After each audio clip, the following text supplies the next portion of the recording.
سلام كمي تقنيو تقاتلتي تكال برودكاستينج كوربوريشن إثيوبيا فنو مدى قانقوا تغرينيا نلومي أبزي قصري مكلخال هاجر ترخيونا لنا ጉዳይ ድማ ምስ አብርሃም በላይ ዝንገብሮ ጻንሒት ክልዩ እቲ ጻንሒት ምናልባት ኣብ ኩነታት ትግራይ ተደሪኽና ሓፈሻዊ ሕቶታት ሒዝና ቀሪብና ኣለና ሞ ንሎሚ ምሳና ክትጸንሑ ክትከታተሉ ንዓደምና ኣብ ዝጸንሕና ጻንሒት ድማ ሙሉእ ሓበሬታን ሓሳባትን ከም ዘካፍልኩም ሰብ ሙሉእ ተስፋ ኢና ቋዳሓን መጽ ቋዳሓን ጽና ግርም ኣመቶ ከም ዝገለጽክዎ ብርክዝ ወሉ ዛዕባታት ኩነታት ትግራይ መሰረት ጌርና ጻንሒት ክንገብርና ፈለማ ብስብነቶም ክጅምር በብዛሓት ተወለድ ትግራይ ባንዳ ከዳዕ ጠላም እዮም ዝባሃሉ ኢኻውን ትባሃል እንታይ ስምዓካ ታይነት ሕቶ ኢኻ ተሓተኒ ዘለኻ ኣብዚ እዋን እዚ ከምዚ ዓይነት ሕቶታት ብወገነይ መልሲ የድልዮም እዩ ዝብል እምነት የብለኝ ኮይኑ ብስሩ ብተወሳኺ እውን ከም ባህርያተይ አብርሃም ሰባት ስለ ዘሞገስዎ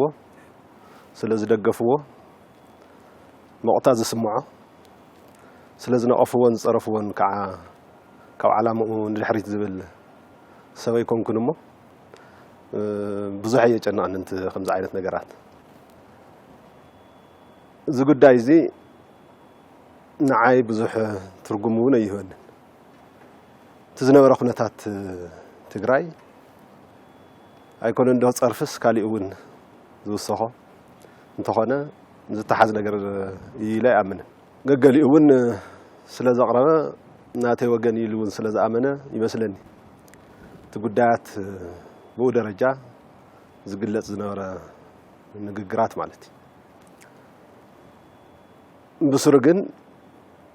ከምዚ ዓይነት ፍረጃ ክህቡ ሓላፍነት ዝተዋሃቦም ኣካላት መን ይወሃቢ ሽምን ፍረጃን በርግጥ ዞም ሰባት እዚኦም ንህዝቢ ትግራይ ውሕስና ዝኾኑ ሰባት ድዮም ንህዝቢ ትግራይ ዝሓስቡ ሰባት ድዮም ወይስ ኣይኮኑን ዝብል ንግዜ ተንገድፎ ግዜ ባዕሉ ዕድመ ባዕሉ ባንዳ እንታይ እዩ ባንዳ መን እዩ እናብርሀ ዝመጽእ ዘሎ ጉዳይ ይመስለኒ ኣነ ደስ ዝብለኒ ሕዚ እዚ ጉዳይ እዚ ከምዚያ ተባህለ ከምዚ ተባሂልካ ከምዚ ተባሂልና ነቶም ዘወሉን ዝተባሃሉን ንግደፎሞ ኣብቲ መሰረታዊ ጉዳያት ህዝቢ ትግራይ ኣጀንዳ ጌርና ተነዛተ ደስ ይብለኒ ጽቡቕ ሞ ናብ ሉ ትግራይ ክንኣቶም ከለና ብርክት ዝበሉ ዘረባታትን መረረታትን ኣለው ትሕላቶ ዘላ ኩነታት ንኽትጥሕል ዝገበሩ ቅድሚ ኩናትን ኣብ እዋን ኩናትን ዝነበሩ ፍጻመታት ከመይ ግምግሞ ቅድሚ ናብ ጦርነት ምታውና ዝነበሩ ኩነታት ንዓይ ከም አብርሃም ከም ትግራዋይ ብጣዕሚ ከበድቲ እዋናት ዝነበሩሉ ቅድሚ ጦርነት ዝነበረ ውጥረት ናብ ጦርነት ከይቕየር ብዙሕ ጻዕርታት ዝተገበረሉ ብሚድያታት ዝነበረ ጎስጓሳት ብዝተፈላለየ መልክዑ ዝግለጹ ዝነበሩ ትንኮሳታት ሶሻል ሚድያታት ዝነበሩ ሆይሆይታታት ኣብ ግለሰባትን ኣብ ዘርእን መሰረት ዝገበሩ ንግግራት ከይዶም ናብ ጥፋኣት ከም ዝወስድና ስለ ዝፈለጥና ከም አብርሃም ከም ትግራዋይ ኣብቲ እዋን ንሱ ብሚኒስትር ደረጃ እኳ ተዘይነበርኩ ሓላፍነት ስለ ዝነበረኒ ከም መንግስቲ እውን ብቐረባ ምስ ትግራይ መራርሓ بتدقاقامي ببمعالت بزبها الدرجة مزوكلوهم أكلات ببمعالت بها الدرجة نجارات كسخنو نجارات نابكالي خي يغيروا زوسن روسانة تاتون كز كولو نابكالي كرايسيس كيوسدنا ناتنغاغرنا ناتمخاخرنا بزح مكرنا إنا كيدو خيدو كنا ساخو عيكالنا ጦርነት ተፈጢሩ ማለት ጦርነት ምስተፈጠረውን በተደጋጋሚ ሓደ ጦርነት ዝሓጽረሉ ቶለልና ናብ ንግግርና ኣትወሉ ነገራት ብዙሕ ጉድኣት ከይብጽሑ ናብ ሰላም በሰላማዊ መንገድ ዝዕጸውሉ ኩነታት ንምእላሽ ዘይተገበረ ጻዕሪ የለን ሽዑ ስለ ዝሓለፈ ብዙሕ ይፍለጥን ብሚድያ ብሕውእን بأكلن بتلفزيون بسلكن بستفعله يركبات نتراخنا إنا نيرنا أما أخل طرنت نهلنا أول مالتي طرنت أتو كبل سلام كمتس هزبنا خنا دحن يا أخلنا زبل حلف النت وسيدنا أو استفعله يعدتات بأكل تراخينا إنا بسلكون بتنقاقام تراخينا إنا مس زوكلوهم أكلاتون أو دياسبورا زلوا أبيت سبات ون بتدقاقامي معلتاوي بهالدرجة بتلي بمعرافو زنورو طرنتات كي يقصلوا بزح لمنان مخرن حونتاوي لوون غيرنا هنا بزح تعيرنا نايت ساخ علنا نافت زخاده بمعرافو حدش معراف ناتوسخو زقدد دفعات ناتوسخو تنطرنتات بمعرف قصيلن مالتي ابز خيد زي تطرنت راح يكون النير سقاي تግራዋይ بتوطرون كورنر تغيرو ጦርነት مستفطرون ናብ ጥርጣረ ዘእት ነገራት ተፈጢሩ በብመንግስት መሓውሩ ዝነበረ ትግራዋይ እውን ናብ ስራሕ ከም ልብ ኸኣቲ ዘይኽእለሉ ወይ ገዝኡ ዝጸንሐሉ ኩነታት ክፍጠር ተገይሩ ነጋዶውን ደንጊጾም ተረጋጊኦም ከይነብሩ ብድንጋጸ ሃፍቶም በቲኖም ቤተሰቦም በቲኖም ናብ ዘምጸሎም መንገዲ ዝተበተኑሉ ሃፍታቶም ብርካሽ ናሸጡ ዝብተኑሉ ኩነታት ሰባት ዝእሰሩሉ እሞ ከዓ ሓደ ቦታ ከይኸውን ኣብ ኩሉ ቦታታት እዙውን ብዝከኣለና ኣድረስ ንምግባር بمعالتاوي بزي عرفت مالتي عينتهم سفيح እዩ ኩነታትን ምቁጽጻር ቀሊል ኣይኮነን ግን ተናእሰ ትበደል ከይሰፍሕ ትጉድኣት ከይሰፍሕ ብዝተኸኣለ ቅንስ ዘሎ ጽልኢት እውን እንተኾይኑ ዝጽላእን ጸላእን ፈሊኻ ክጽላእም ዝግባእ ህዝብን ጸላእን ክፍለኸም ዘለዎ ንሕና እውን ቃለስ ዘለና ንሰላምን ህዝብናን ክንብል ከም ዝኾንና ክርዳእ مس كلهم كللات أمرارحة مستة أكلات تحابيرنا بزح سرح سرحنا كوي نقد مستزنا ولا صفحات كله كبت صحونا يكالن كله وين فتح يكال ذو كله شخمي حالفنا إنا أبريتريا سمعنا تبصحنا والد بريتريا سمعنا مستفز أما كما يستحق جسسه زلي مثلا بزوح نجارات تقاليلو دحر حزب يانس تقفعي كازن لا على خيقصل بدل كيقصل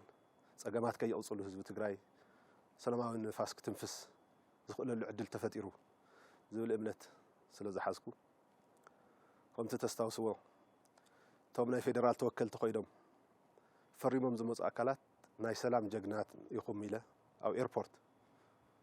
بعمبابا غونغوني تقبيله ሽልማታት ውን አዘጋጀ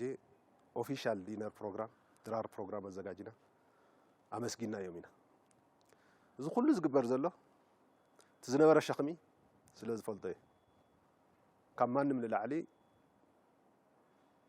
አባና በተለይ ተጋሩ አው ሐላፍነት ዘለና አካላት ዝበዝሕ ሸኽሚ ከም ዝነበረ ስለዚ ፈልጥ ስለዚ ትዝነበረ ኸይዲ ዘስታውሶ ንኸይድ ገሙውን نخينريون كن يسمعنون دحر حزوانا زي كنا سو كالوتون كيفلطر نسلام كنسرح حمد لنا زستاوسني غزي نحلوكا سلام نحلو نسلام مسرح بطعم دلاي سلام تتبلاشيا مملا ساخبيدي ጦርነት ታይ ከም ዝፈጥር ኣርእይና እዩ ስለዚ ዝነበረ ኩነታት ሽዑተን ንኽእል ነርና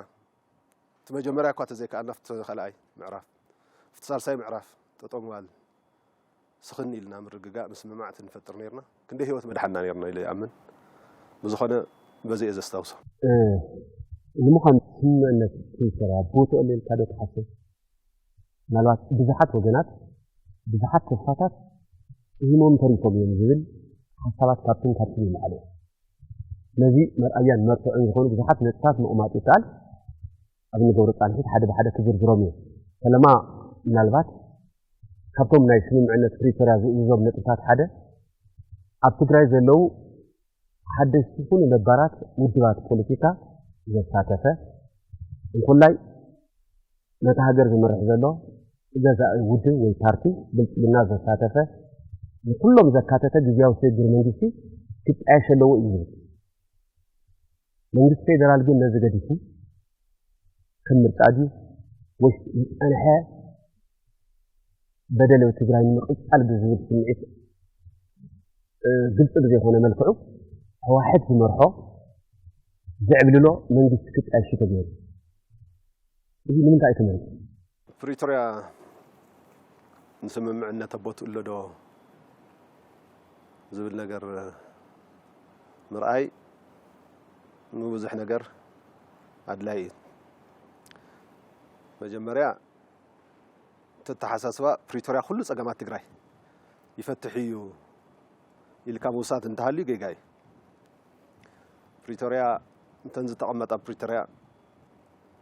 ነጥብታት ናብ ተግባር ክቕየራ ክፍፀማ ካብ ምፅባይ ብፍጥነት ክትግበራ ካብ ምሕሳብ ዝተለዓለ ሕቶ ከም ዝኸውን ይኣምን ፕሪቶርያ ስምምዕነት እንታይ ክንረክብ ገይሩና ህዝቢ ትግራይ እንታይ እዩ ክረክብ ገይርዎ ኢልካ ምሕታት ተዝተረኸበ እውን ኣፕሪሼት ምግባር ዝጎደለ እውን ክፍፀም ምጥያቕ ትኽክል እዩ ግን ፕሪቶርያ ስምምዕ ብምፍራሙ ኣብ ሰዓት እዚ ተነኣሰ ተኽሲ ጠጠው ኢሉ ኣብ ትግራይ ናይ ሰላም ትንፋስ ህዝብና ክትንፍስ ዕድል ክረክብ ገይሩ እዩ እዚ ዓብዪ ስቴፕ እዩ ናይ መጀመርያ ዓላማ እውን እሱ ስለ ዝኾነ ካልኣይ ቅድሚ ፕሪቶርያ ምስምዕማዕና ብጦርነት ብዙሓት ከባቢታት ትግራይ ተታሒዘን እየን ነይረን ፌደራል ሓይሊ ቁፅፅር ውሽጢ እየን ነይረን ዝተወሰነ ኣካል ትግራይ እዩ ተሪፉ ነይሩ ንሱ እውን ተመሊሱ ነቲ ግዜያዊ ምምሕዳር ትግራይ ነቲ ዝተመስረተ ግዜያዊ ምምሕዳር ትግራይ ብሰላማዊ መንገዲ ክርከብን ክመሓደርን ዝተገበረ ሻላ ፕሪቶርያ ስምምዕነት እዩ ተን ተሪፈን ዘለዋ ኣብ ፕሪቶርያ ስምምዕነት ኣከራኸርቲ ቦታታት እየን ዝበሃላ ናብ ተወሳኺ ግጭት ከይወስዳና ፕሪቶርያ ክፈርስ ከይግበር ናይ ፌደራል ሓይልታት ኣብኡ ክኾኑ እዮም ተገይሮም እምበር ካልኦት ቦታታት ዓድዋ ኣኽሱም ሽረ ኩሉ ንግዜያዊ ምምሕዳር ተረኪቡ ምምሕዳሩ ክቕፅል ክሰርሕ ዝተገበረ ፕሪቶርያ ስምምዕነት ስለ ዝተፈጠረ እቲ ግዜያዊ ምምሕዳር እውን ከም መንግስቲ ፀገማት ትግራይ ብፍጥነት ክፈትሕ ብምሕሳብ ግዜያዊ ምምሕዳር ብፍጥነት ክምስረት ቶሎ ፀገማት ትግራይ ፀገማት ህዝብና ክፈትሕ ዝተገበረ እውን ብፍቲ ፕሪቶርያ ስምምዕነት መሰረት ተገይሩ እዩ ብተወሳኺ እቲ ፀገም ሰፊሕ ስለ ዝኾነ ተደጋጋሚ ጦርነት ስለ ዝነበረ ብዙሕ ድጋፋት ዘድሊ ስለ ዝነበረ ኩሎም ክልላት ከተማ ምምሕዳራት ናይ ፌደራል ሚኒስትር ተቋማት ናይ ፌደራል ተቋማት ዝኽእልዎ ኩሉ ድጋፍ ክገብሩ ዕድል ዝተረኸበ ፕሪቶርያ ስምምዕነት ስለ ዝተፈጠረ እዩ ኩለን ሰርቪሳት ናይ መንግስቲ ግልጋሎታት ናብ ስራሕ ክምለሳ ቶሎ ኤሌክትሪክ ተጠጊኑ ክምለስ تليكم تتقينو خملس أير منقد تولس روحو كجمر بانكتات سيرفيسات كجمر تمرت بيتات كجمر تعنا طابياتات نفس راح أتوا استجبره إن شاء الله سلام وعلي بريتوريا استفصمه يلكام إيمان انفلات بتعمد لا يمثل نازن قعنا زقود اللي طرحنا رأنا كامل الناقر الذي يلن يلكا كل نجر كم زي تجبرن كم زي تفصمن نحس كم خد أدلا يمثل سلازي وعلي بريتوريا أبوتو يزله وعلي بريتوريا فيدرال منجستي كهو علين العلي أو كلتي وجنات زله إمنت كسفح زوصدهم وصانتات مزنقع زدلي مثلا أبيتم كجباري لك زي حسوا صباح سممع نبال جنا زرزر نجاراتك كيت ما يتنا نا فيدرال مرارحة بقطته ما على خيره حزبنا أيلو نا حزبهم مستقلا قالوا كيدوم زرع أيلو كنتات نفس سلام كملس زلوا كوميتمنت زرعي انقسقاسي سلازي زت راح زي كونه تحذر إراية زلنا تعامن لمزبنن ناو حرشان أتوا زلنا قعزه حرشا بفتنة نفس راح أتي زاد اللي زرق خوصح زاد اللي مداوريا بساعات خوصح قدم خالقوت كللات قدميا نتግራይ كوهاب قدميا وጭ منزاري نحرشا تግራይ دغاف كوعل موسان قدم قدادم تمرتن طعنان تግራይ ናብ ስርሖ ክምለስ ዘድሊ ድጋፋት ኩሎም ክግበሩ ዝተገበረ وعلي بريتوريا سلستفرمن نسلام زلو كوميتمنت نمرغغاصن نمرأين تحسيوي تزل علكايو مز تححيسكا تخكليو وعلي بريتوريا اساتاف زخونه غزيو محدار يمسرتي يزف نحنا وعلي بريتوريا توم استوعى على اكلات تما خيرهم كاو كله زملكتهم أكلات حويسهم جزاهم محدار كمسروتي إكسبكت زبر كم فيدرال منجستي كم بلصقنا بارتين زوسنا يوسانة حزي تايت دليتنا حزي جزاهم محدار فتيركا أنا خوون زي زوتنا عايز نعخنا بلنا جزي موسادي سقبات زونا بفتنة مفتاحي تግራይ أب تግራይ زل أكل كم راح لزخل عامن كإلتن يولن يخوينو اللوي مجتات كيف ترنا تدليتنا سلام سلازخنا بسلام من قدي كاو كلهم أكلات زساتف بفلاي كعب فتنة نفس راح قاتوا لزخلو مهورات تساتفهم دياسبورا ساتفهم بوليتيكينيات تساتفهم ጸጥታ አካላቶ መሳቲፎም እናት ፓርቲውን ሓዊሶም ቶሎ በፍጥነት ግዚያዊ ምሕዳር ክምስርቱ ይናዕድል ሂማዮ እዚ ፌደራል መንግስቲ ንሰላም ዘለዎ ኮሚትመንት ዝተፈለየ አጀንዳ ከም ዘይውልውን ከረጋግጽ ስለዝደሊ በፍጥነት ከዓጸገማት ህዝብ ትግራይ ክፍትሑ ስለዘለዎም ዝፋለጡ አካላት ዝሰርሑ ዝነበሩ አካላት በሓደ ቶሎ ኢሎም ስርሖም ፈሊጦም ትጸገማት ህዝብ ትግራይና فتحوا بمحساب زتجبره انبر كالي انترست زلو شرح زلو كالي ادليت زحزه هيكونن قنعنا زلو نهزب تግራይ بمخبار زتجبره تولو فتح ركب زغبኦም ጸገማት ኣብ ዓይንና ነፊት ቅድምናን ስለ ዝነበሩ ቶሎ ክንፈትሖም ስለ ዝግበአና بمحساب ይተገይሩ ትግዚያዊ ምሕዳር ኣሳታፍ ድዩ ናይ ኣሳታፍ እንደረጅኡ كن حتى علت زي كوينو مهورات زوكلوهم اللوية دياسبورا زوكلوا اللوية تصدق أكلاس زوكلوا اللوية هو حد زوكله اللوية بارتيتات ونز توكل اللوية جن أخول أنت متعطان نديو بخوم درجات يخون يروه كازن لعلهم محايش ده يقولون لمن تايك بحدا وجن زعلال نجار كوينو زبون نجارات خكليات ياكي نسخ عرّلو كما حيشلو مال ميزان زحلو ጥያቄ ይመስለኝ ንሱን ምግባር እውን ክስራሕሉ ይኽእል ብዙሕ ጸገም ስለ ዘይብሉ ተዘይ ኮይኑ ግን ፌደራል መንግስቲ ብዘይ ምእታው ወይ ሓቢሩ ብመፍት ግዚያዊ ምሕዳር ዘይምህላው ካሊ ዓይነት ሽርሒ ሓሲቡ እዩ ዝብል ግን ትክክለኛ ኣረዳዳ ኣይኮነን ከምኡ ዓይነት ድሌት እውን የለን ትድሌት ክብሪ ህዝቢ ትግራይ ትግራዋይ ባዕሉ ንባዕሉ ክኢሉ ህዝቡ ክመርሖም ዝኽእል ሙሉእ እምነት ስለ ዘለዎን ንሰላም ዘለዎ ኮሚትመንት ከርኢ ስለ ዝደለየን ዝተፈለየ ኣጀንዳ ናይ ፌደራል ኣብ ትግራይ ስለ ዘይብሉን ብምዃኑ እዩ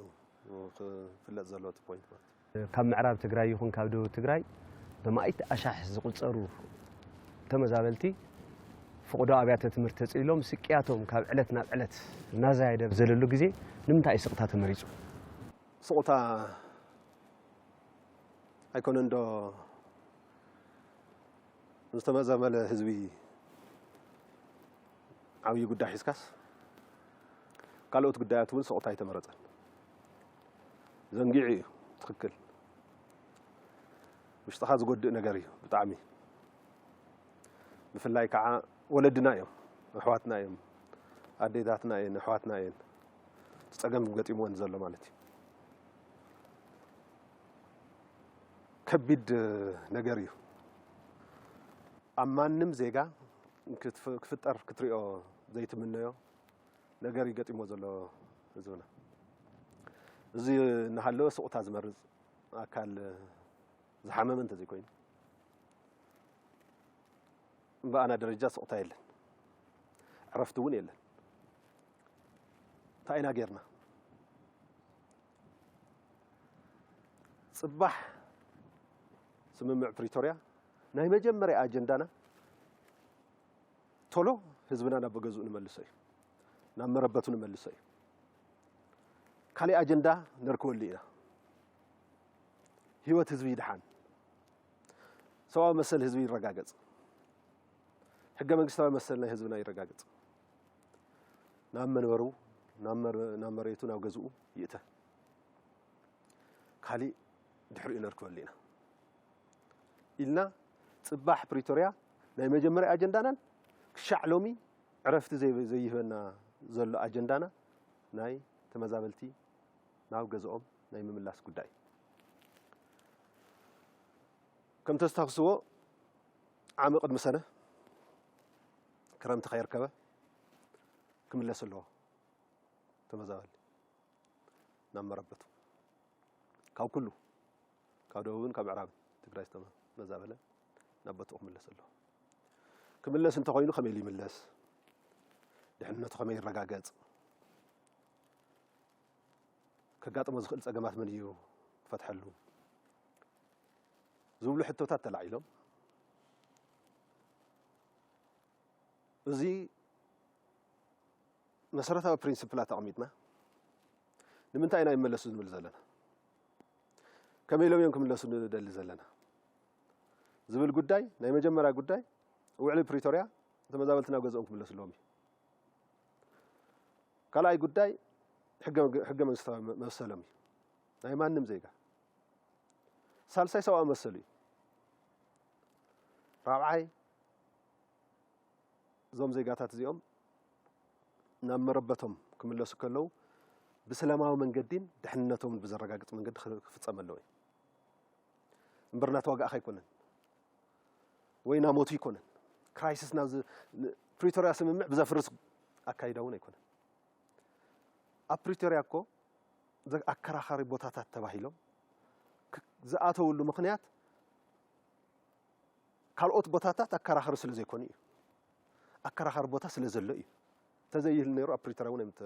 ኣይመኣተወን ነይሩ ማለት እዩ ስለዚ ዝከራኻሪ ቦታ እዚ ከመይ ጌርና ኢና ናብ ጦርነት ከይተመለስና ግጭት ናይ ህዝብታት ከይፈጠርና ሰብኣዊ መሰልን ሕገ መንግስታዊ መሰልን ህዝብና ንረጋግጽ ዝብል ጉዳይ እዩ እቲ መሰረታዊ ሕቶ ኮይኑ ዝተቐመጠ እቲ ፕሪንሲፕላት ዝተቐመጠ እውን እዚ እንተኮይኑ እንታይ ንግበር መን እዩ ፀጥታን ድሕንነትን ኣብቲ ከባቢ ኮንተስትድ ኤሪያ ዝተባሃለ ቦታ ዘሎ ዘረጋግጽ መቸም ናይ ማሕራ ሓይሊ ናይ ትግራይ ሓይሊ ምናምን ክበሃለ ይኽእል እዚ ክረጋግጽ ዝኽእል ናይ ፌደራል ሓይሊ እዩ ስለዚ ናይ ፌደራል ሓይሊ ካብ ፌደራል ሓይሊ ወፃኢ ዘሎ ዕጡቕ ሓይሊ ኣብዚ ከባቢ ከጽሪ ከውፅእ ዕጥቂ ከፍትሕ ናይ መከላከያ ሓይልን ፌደራል ሓይልን ተደራጅዩ ኣትዩ ክቆጻጸር ኣቕጣጫ ኣቕሚጥና ናይ መጀመርያ ጉዳይ ዝተመዛበለ ህዝብና ብዚ ተደራጀወ መንገዲ ግዜያዊ ምሕዳር ካበይ ቀበሌ ካበይ ወረዳ ከም ዝተመዛበለን ናበይ ከም ዝኣትን ብዝተደራጀወ መልክዑ ከምጽእ ተቐቢሉ ናብ ገገዝኡ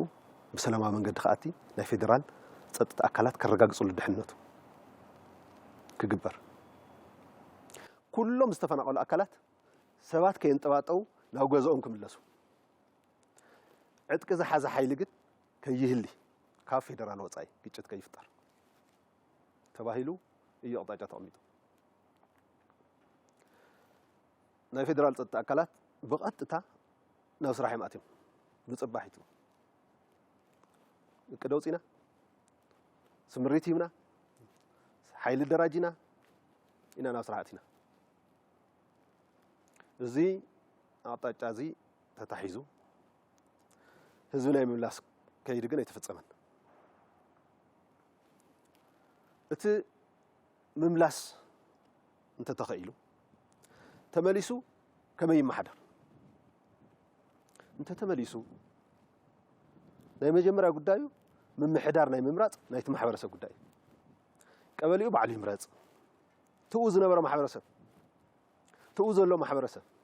ትስተመለሰ ማሕበረሰብ ቀበሌ ማሕዳሪኡ ባዕሉ ይምረጽ ወረዳ ማሕዳሪኡ ባዕሉ ይምረጽ እቲ ማሕበር ናይ መንግስቱ ይመስርት በጀት ብቐጥታ ይርከብ ስለዚ እዚ እናገበረ ኣብ ከይዲ ሕጋዊ ኩነታትን እቲ መሬት ዘሎ ኩነታትን መረፃ ንኽገብር ህዝበ ውሳኔ ንኽገብር ዘኽእል ኩነታት ምርግጋጹ ምርጫ ቦርድ ምስ ኣረጋገጸ ካልኦት ሳልሳይ ወገናት ዘለውዎ ምስክራት ዘለውዎ ተዓዘብቲ ዘለውዎ ህዝበ ውሳኔ ምግባር ይከኣል እዩ ተባሂሉ ኣቕጣጫ ተቐሚጡ እዩ ናብ ስራሕ ተኣትዩ ነይሩ እዚ ብግልፂ ተመያይጥናሉ ኢና እዚ ክትግበር ከም ዘለዎ ኣቕጣጫ ኣውሪድና ኢና እዚ ክትግበር እውን ተንቀሳቒስና ኢና ግን ታናይ ሰነውን ኣምሊጣህና ድሕሪ ሰነውን ተመያይጥና ቢያንስ ቅድሚያ ንህዝብና ህይወት ህዝቢ ይድሓን ሰብ ይመለስ ካልኦት ኣጀንዳታት ግዜ ሂብና እውን ተነጋገርናሉ ፀገም የብሉ ንምንታይ ዓመታት ዘይውድእ ትንግግር ንሱ ንምንታይ ሪፈረንደም 10 ዓመት ዘይውድእ መጀመርያ ግን ህዝቢ ይመለስ ናብሩ ይግበር ምምሕዳሩ ይመስረት ባዕሉ ንባዕሉ ይመሓደር ህይወቱ ይድሓን ድሕሪኡ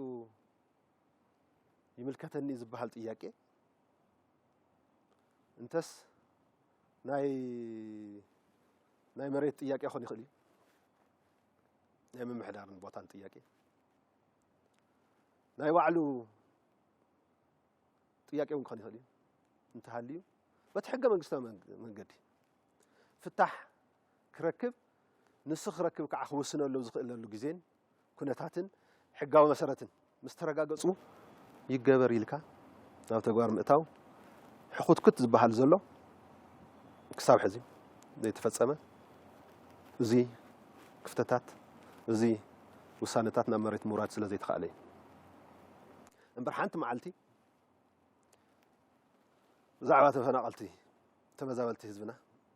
ከይተዘራረብና ዝደቀስናሉ ግዜ የለ ክሻዕ ትማሊ ክሻዕ ሎሚ ንነጋገረሉ ጉዳይ እዚ ዝኹሉ ኮይኑ ሕዝፍቲ ገምጋም እውን ኣብ ዝሓለፈ ገምጋም እዚ ጉዳይ እዚ ተላዒሉ ብፍጥነት እዚ ህዝቢ እዚ ናብ ገዝኡ ይመለስ ናብ ምምሕዳሩ ይመስረት ናብሩ ይግበር ካሊእ እዋኑን ግዚኡን ምስ በፅሐ ክፍፀም እዩ ካሊእ ተወሳኺ ኣጀንዳ ተሃልይና ግዜ እንተሃብናዮ እውን ግዜ ምሃብ ይከኣል እዩ ተባሂሉ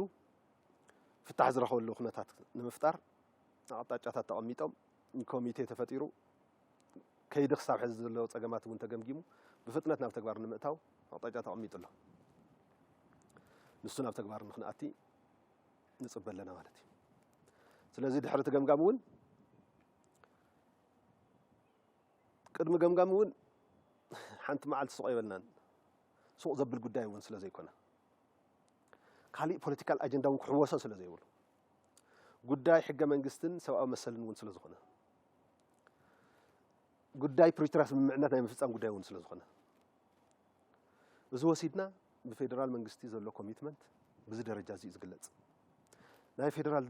መንግስቲ ኣቋም ወይ ኣካይዳ እዚ እዩ ኢልና እውን ግልጽ ጌርና ኢና ብጽሑፍ በዚ ንኺድ ካሊእ ኣጀንዳታት ነርክበሉ ኢና ዝካይዳ እዚ ኣይኽይድን ዝሓሸ ካይዳማ እዚ እዩ ሰላም ዘምጽእ ግጭት ዘይፈጥር ህዝብና ናብርኡ ዝምልስ ኣረጋጊኡ ናይ ህዝቢ መሰል እውን ክረጋገጽ ዝገብር ኣካይዳ ዝሓሸ እዚ እዩ እንተተባሂሉ ከዓ ይምጻእ ኢልና ኢና ዝሓሸ ክምጽእ ዝኽእል ኣካል እንተሃልዩ እውን ንሕና ከይሰማዕናዮ ዋላ እዚ ክምጽእ ዝኽእለሉ ሰላማዊ ኮይኑ ህዝቢ ተመሊሱ ናብርኡ መስሪቱ ዝፍጸመሉ ኩነታት እንተተፈጢሩ ንሕና እንደልዩ ንሱ ጥራሕ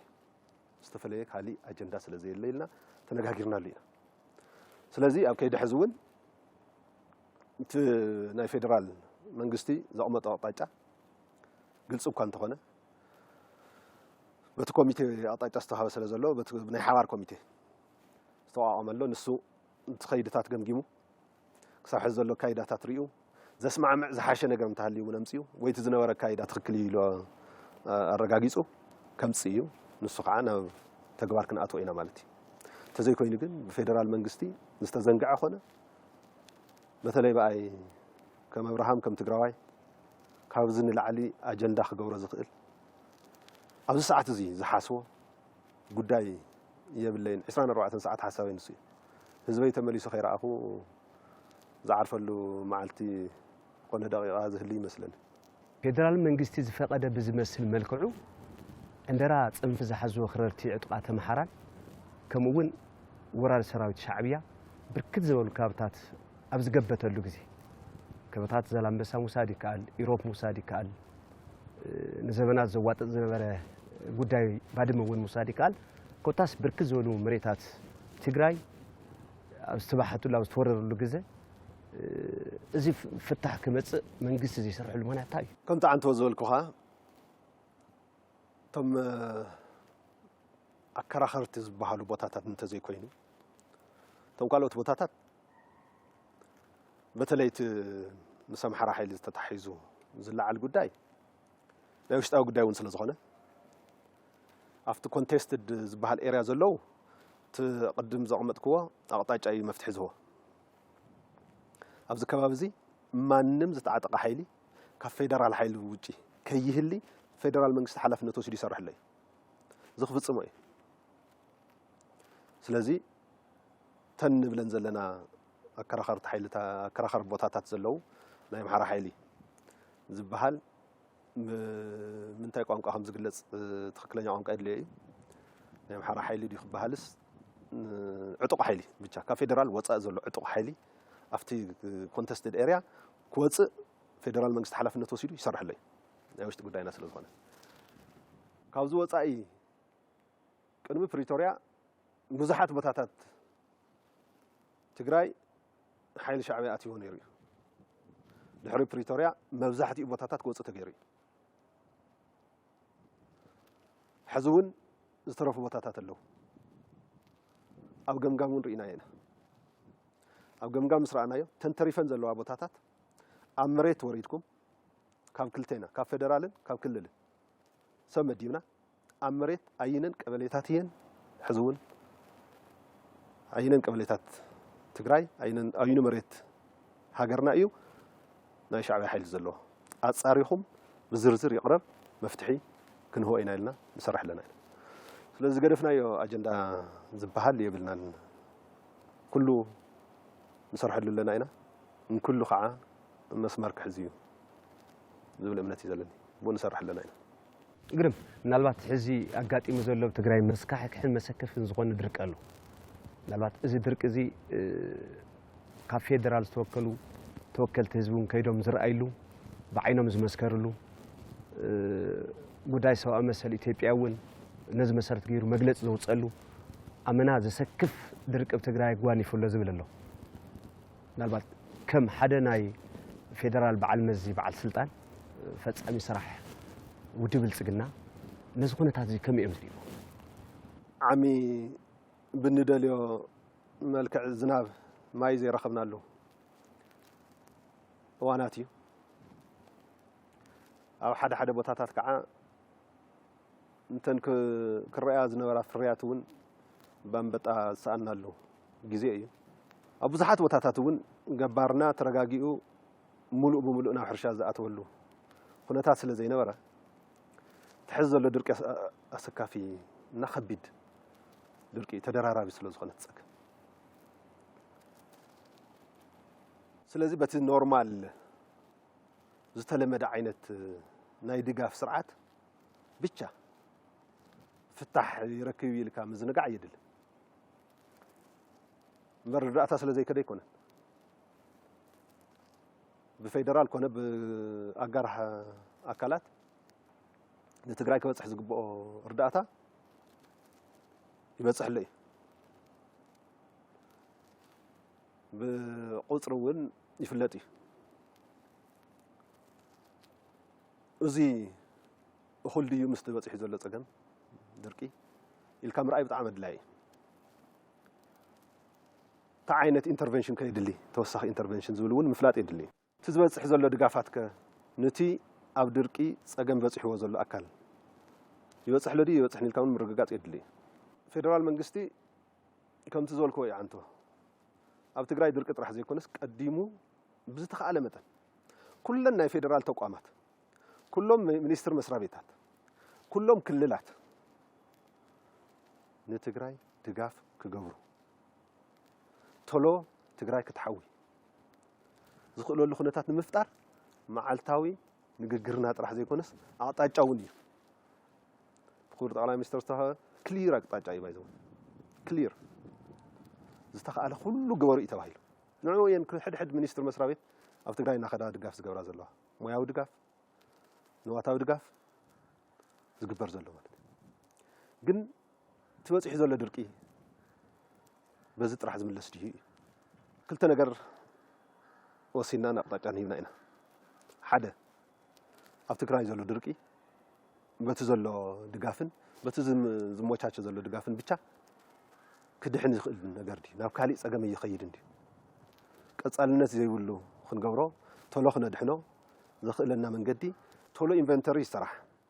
تزول دقاف يتناخر زوسخ دقافات يوسخ تأكتوال زلو خناتات جن إنفنتري صراحة توهيلو كم زرع أخمو نا فيدرال توكلتي مويات النياتات كوميتي تدراجيون أسرح يزلو قال أي زي إنفنتري تسرحو تفاكت صاريو تدقافاتون بزقباء نبز ملكوتنا بصحة أب تقراي دركي بفترة أقم نمو الناس صراحي مالتي زت راح يكون نتقراي درك دقاف ذا تحابر بهراوي كوميتي كاب كل التقراين كفيدرالن انا وعلي زله هو تواقمي القدوصينا انا يفان غورينا حزي كله سلا تقراي حزب تقراي زچنا سلا تقراي زحلي تقراي كدحن زمنه اكل أو ساعات زي عدلات نزجاج لنا برنامجات نزجاج لنا مهور تقراوي دياسبورا تقراوي جبار تقراوي أو زل خيو كله إدني إتواهلنا تحقاقيسنا سوحفت تجارو كل إثيوبياوي حزب تقراي بس يحوز زل تجمع نمدحنن تحزز زلوا كريتيكال زبالنا يدركي تجمع ونفتحن دقافو كوفيلنا بزقاطامي صاوعيته كمحلال في دلي ምናልባት ኣብተን ናርአያ ኢለ ካብ ዘቕርበ ነገራት ሕዚ ድሕሪ ፕሪቶሪያ ኣብ ትግራይ ንሪኦ ዘለና ኣብ መብዛሕትአን ከተማታት ትግራይ ብፍላይ ኣብተን ዓበይቲ ከተማታት እንብለን እዚ ውሕስ ዝበሃል ሰላምን ፀጥታን ኣብ ሕቶ ይኣቱ ኣሎ ሰባት ውሕስና ስእንሉ ኩነታት እናተፈጠረ ይመፅእ ኣሎ እዚ ከመይ ክፍታሕ ዘሎ ትግራይ ከም ሓደ ናይ ፌደራል ክልል ናይ ኢትዮጵያ ሓንቲ ክልል ትናይ ጸጥታን ድሕነትን ጉዳይ ኣሰራርሓን መስርሕን ኣለዎ እዩ ከም ሃገር ምንም እኳ ተፈጢሩ ዝነበረ ጸገም ክፍተታት እንተሃለዉ እቲ ኣብ ከተማታት ዝርአ ብግለሰባት ዝርአ ወንጀላት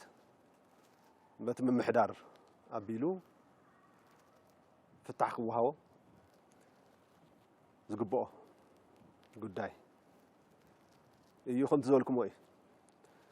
ኩነታት ትግራይ ድሕሪ ብዙሕ ጦርነታት እሞ ከዓ ብዙሕ ዝተዓጠቐ ሓይሊ ዝተበተነሉ ብዙሕ ሓይሊ ስራሕ ዝሰኣነሉ